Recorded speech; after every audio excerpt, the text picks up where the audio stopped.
بسم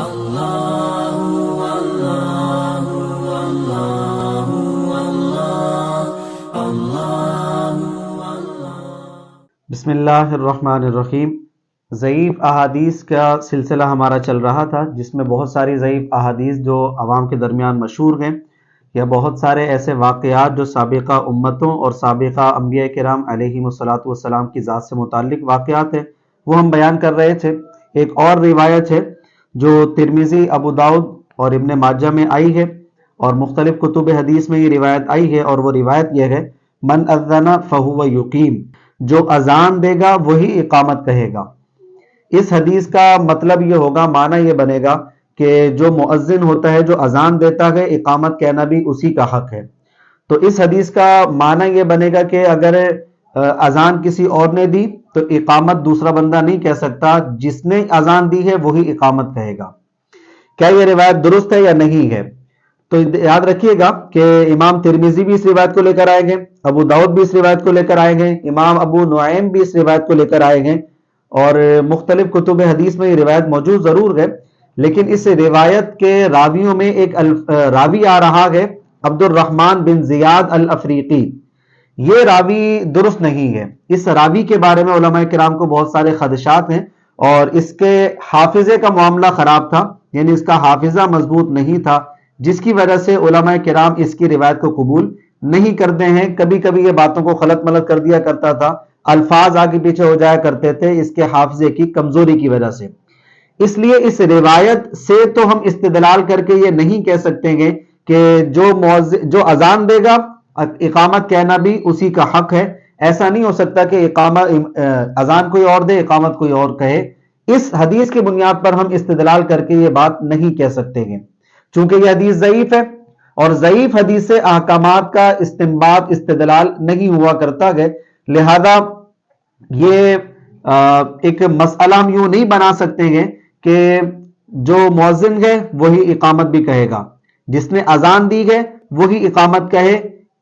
کیونکہ اگر اس حدیث سے ہم لیں تو پھر لازم ماننا پڑے گا، یعنی اگر کوئی دوسرا کہے گا اور مؤذن اذان نہیں کہہ رہا تو اس کا مطلب ہے گناہ گار ہے، کیونکہ نبی علیہ الصلوۃ والسلام کا فرمان اگر اسے تسلیم کر لیا جائے تو پھر اس کا مطلب یہ ہوگا کہ اس پر عمل کرنا ضروری ہے، نبی علیہ الصلوۃ والسلام کا حکم ہے، جبکہ ایسا نہیں ہے۔ شروع میں ہم آپ کو یہ بتا چکے ہیں کہ جو ضعیف احادیث ہوتی ہیں ان سے کسی طرح کا بھی استدلال نہیں کیا جا سکتا، نہ احکامات کا، نہ عقائد کا، اور نہ ہی فضائل اعمال کا۔ چند شرائط علماء کرام نے لگائی تھی کہ فضائل اعمال میں ضعیف احادیث کو لیا جا سکتا ہے، وہ 3 شرائط علماء کرام نے سختی سے بیان کی تھی، لیکن فضائل اعمال میں وہ شرطیں ہم نے دوسرے اپنے پروگرام میں بیان کی ہیں، لیکن احکامات کا استنباط تو کسی کے نزدیک جائز نہیں ہے۔ تو یہ ایک شرعی حکم بنے گا کہ جس نے اذان دی ہے اقامت بھی وہی کہے گا، دوسرا بندہ اقامت نہیں کہہ سکتا، اگر کہے گا تو غلط ہو جائے گا۔ تو ایک شرعی مسئلہ ہے، اور یاد رکھیے گا کہ ضعیف حدیث کا تعلق رسول اللہ صلی اللہ علیہ وآلہ وسلم سے نہیں ہوا کرتا۔ علماء کرام نے اس کو منسوب کرنے کی اجازت نہیں دی ہے کہ یہ رسول اللہ صلی اللہ علیہ وآلہ وسلم کا فرمان ہے، علماء کرام نے اجازت نہیں دی ہے۔ اس لیے ضعیف حدیث کو کوئی بھی حضور کا فرمان نہیں سمجھتا، محدثین میں، علماء کرام میں،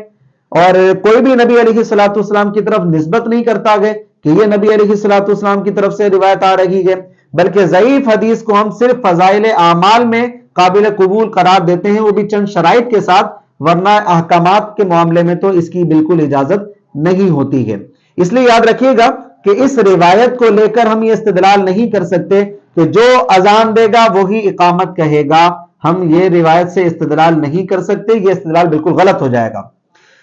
ہاں اتنا ضرور ہے کہ ایک تواتر چلتا ہوا آ رہا ہے، عملی تواتر ہمارے ہاں موجود ہے، اور لوگوں میں عام رواج بھی یہی ہے، جو مؤذن صاحب ہوتے ہیں اذان دینے کے بعد اقامت بھی وہی کہتے ہیں عمومی طور پر۔ تو علماء کرام نے کہا کہ ایک تواتر سے عمل چلتا ہوا آ رہا ہے، لہذا مستحب ضرور بنے گا یہ کہ چونکہ ایک تواتر چلتا ہوا آ رہا ہے اس کو ہم خراب نہیں کر سکتے ہیں، اور اسی پر ہمیں زور دینا چاہیے، چونکہ اسلام میں جو کام رائج شدہ چل رہا ہو، ایک عملی تواتر چلتے ہوئے آ رہا ہو، اس پر اگرچہ فرمان رسول موجود نہ ہو، صحابہ کا فرمان موجود نہ ہو، اس کے باوجود ہم اس کو جو ہے وہ یہی کہتے ہیں کہ ایک طریقے سے چلتے ہوئے آ رہی ہے بات، آپ اسی طریقے سے رہنے دیں، اس میں بھی آپ کوئی اپنی ٹانگ نہیں اڑا سکتے ہیں۔ لہذا آج بھی بہتر یہی ہے،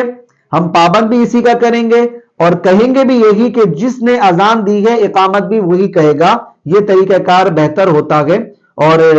ایسا نہیں ہو سکتا کہ اقامت اذان کوئی دوسرا بندہ کہہ رہا ہے، اقامت کوئی دوسرا کہہ رہا ہے، لیکن صرف مستحب کی حد تک، اس کے علاوہ اس کا کوئی عمل دخل نہیں ہے۔ یعنی اگر کوئی مؤذن کوئی اور ہے، اقامت کسی اور نے کہہ دی ہے، تو ایسا نہیں کہ کوئی نماز پہ فرق پڑ جائے گا یا گناہگار ہوگا یا ان پر کوئی لازم تھا یہ کام کہ جو اذان دے رہا ہے وہی اقامت کہے، ایسا نہیں ہے، بلکہ ممکن ہو سکتا ہے کہ اذان کوئی اور دے، اقامت کوئی اور کہے۔ اللہ تعالی ہم سب کو سمجھنے کی توفیق عطا فرمائے۔